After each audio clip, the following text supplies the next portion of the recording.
This is DJ Odini on behalf of FutureOfTheGame.tv here with Myron Baker, who fights this Saturday, February the 8th on CFFC 31 at the Borgata Hotel, Casino and Spa in Atlantic City. How you feeling today, champ? I'm doing all right, and yourself? Oh, I can't complain, man. Just staying warm in this cold weather. So how's your training camp been so far? So far, it went well, no injuries. I touched on, the stuff that I need to fix, bad habits, got a little bit more cardio in this time. And I just I feel more comfortable as a mixed martial artist and not just, concentrated on one thing. So do you have any troubles making weight? Not necessarily, but like I had just started doing strength conditioning for like my last two fights, and I noticed like the last 2 weeks before the fight, I would gain about 5 pounds. As soon as I started to slow down and train, I would gain weight. But this time, I actually I went on a stricter diet, so I'm pretty much on weight. I'm off weight by 5 pounds, and I'm still eating, proper stuff, but I'm just eating and still drinking water. I left the gym 151 yesterday, so. Now, do you think that weight issue may have affected your last couple of fights at all, being that you probably had to drain out the last couple of days before the fight? Yeah, because my last fight, back in September last year, I was still trying to cut last 2 pounds an hour before the actual weigh-in. So this time, I shouldn't have a problem with that because I would normally walk around 163, 165 and cut from that. But I would cut within the last 3 days. I would try, to still on the sauna suit, get in my car, and stuff like that. But now, from eating the right foods, just mainly vegetables and chicken, I've been walking around 150, in the 150s. So now the weight cut, it just comes right off. All right, so how long have you been involved with MMA? I see you're 2-2 as a pro. Between the pros and amateurs, how long have you been training to be a fighter? I started in 2009.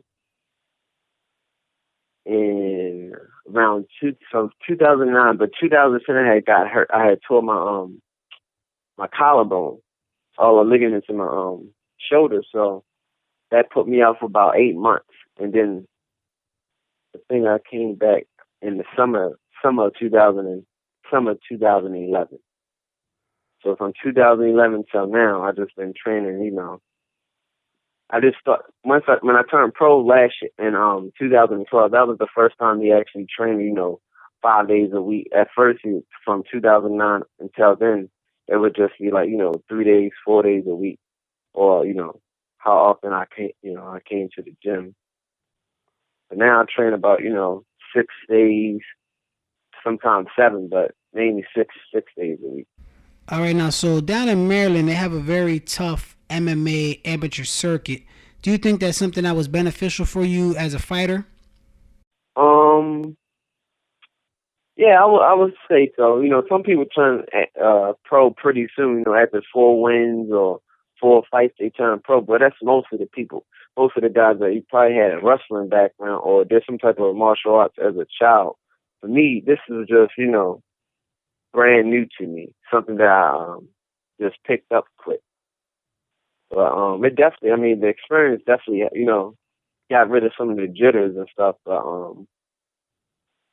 because most of my fights have been in Virginia, so it's pretty much the same rules as a pro, but just the time was different. Okay, so being that you didn't have any wrestling or martial arts background, what made you decide to get into MMA? Well, I was in the Army, and I remember I was in Florida doing some field training to get ready for deployment, and a buddy of mine put me in the armbar. I didn't know what it was, never heard of it. I didn't tap from it, but my sergeant had broke it up, said he was gonna break my arm. I didn't know what it was, but I guess that was my first little sign of defense, good defense. But it wasn't until I actually got overseas, and one of my platoon sergeants actually trained with BJ Penn in Hawaii, and he was a purple belt and did a little bit of cage fighting.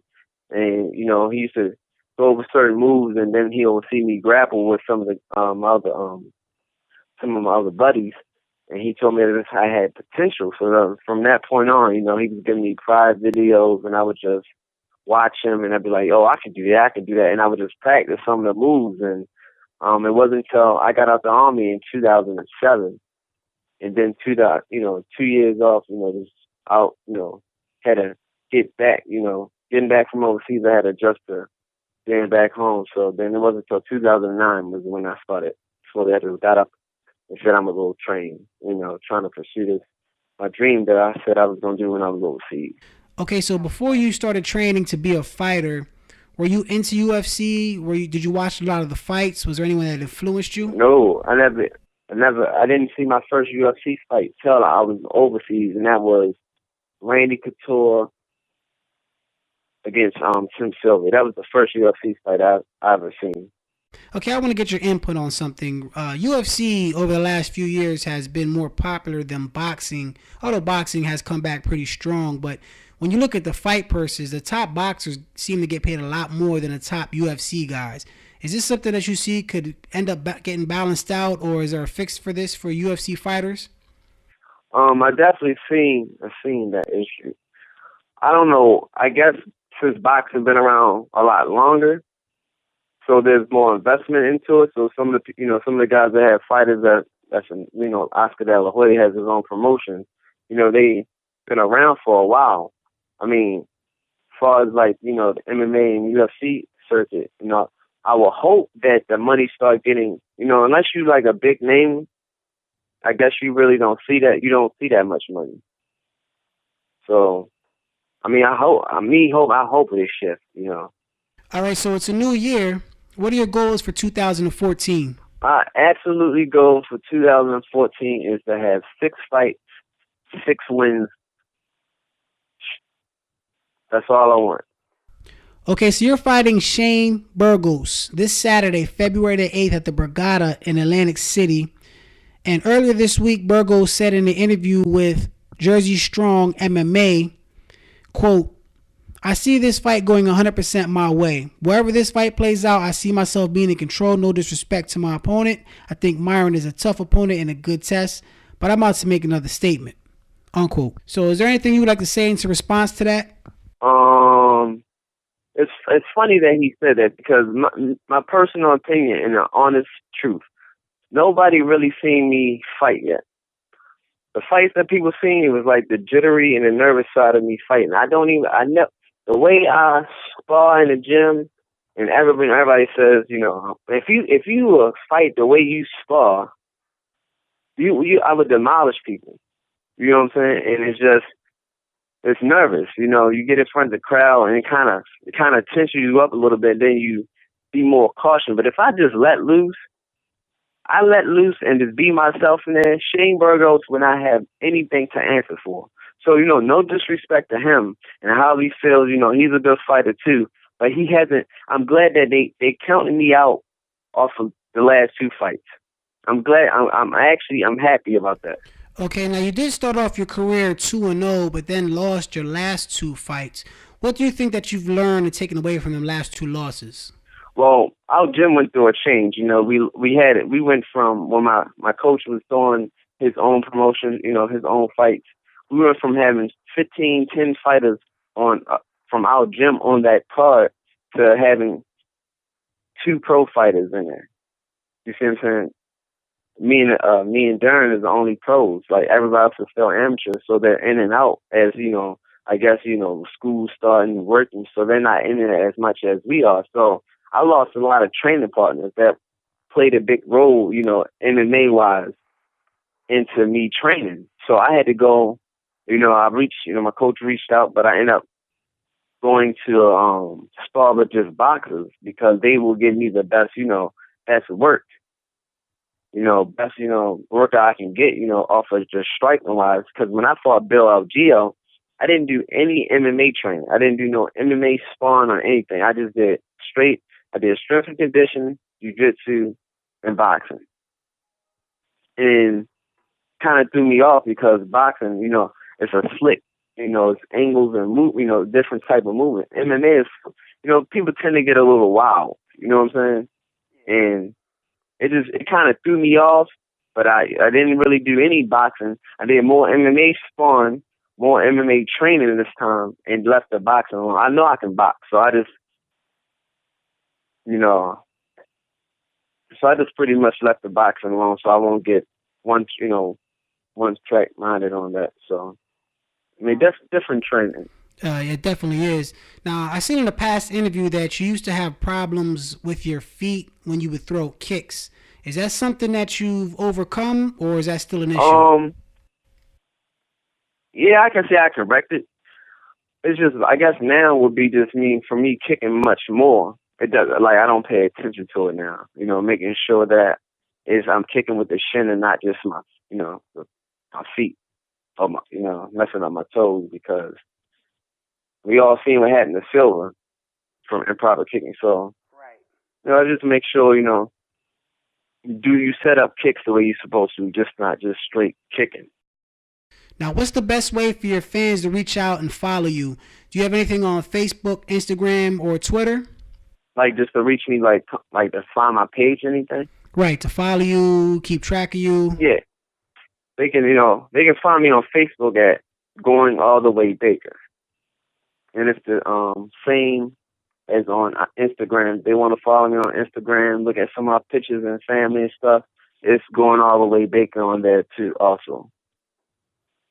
And I do have a Twitter account. I posted once on Facebook for people to follow me, but they didn't. But it's MB_must-win. Okay, so they can follow you on Twitter at MB_must-win. Yes. And your Facebook and Instagram are Going All the Way Baker. Yes, sir. All right, before we wrap things up, is there anyone that you want to mention or acknowledge or give a shout out to? Just want to give a shout out to, my gym, Noel Smith BJJ, which is Noel Smith, my coach. I want to give a shout out to Rob McCraw, my MMA coach, my boxing coach, Kurt Lurie at and my strength and conditioning coach, Chris Miller, Max Fitness in Columbia. And I want to give a shout out to my manager. He played a big part in this. I had a previous manager, and things didn't work out. I got Ed Porter from Max Fit Management, and he just looked out for me. He's handling everything. I can't complain about anything. He's just helping me out so much.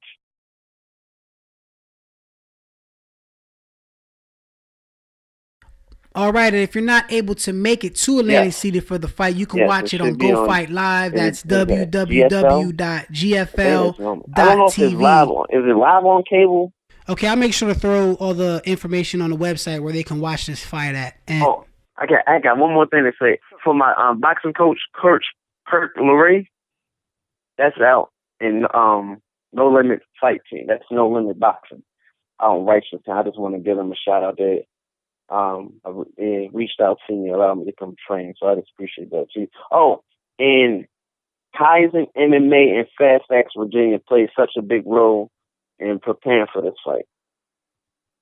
And his name, the instructor out there is Sensei Me. Sounds like you got a lot of diverse training in your background, man. That's pretty good. Yeah, like I said, it's respect my opponent, and everybody's entitled to their own opinions, but it's gonna be a good fight. Oh, one other thing, I was watching one of your older fights on the internet, and I seen you scoop and slam somebody that looked more like something out of WWE than it did out of UFC. Now, is that something that is that one of your go-to moves? Is that something you try to pull off, or was that just in the flow of the fight? Yeah, because that opponent, I know you're talking about. He was taller than me, so it was easy to get him. Like, he was trying to go for a guillotine, and I just ended up scooping him. And it was just, I guess it was the right thing to do at that time. So, but no, we'll see. I might get some big slams in this one. All right. Well, good luck this Saturday night. Make sure you tune in to Go Fight Live to watch the fight. If you can't make it in person, that's www.gfl.tv. And if you are near Atlantic City, make sure you head over to the Borgata to check this out. And thanks for everything, Myron. All right, thanks, Orlando. You have a good one.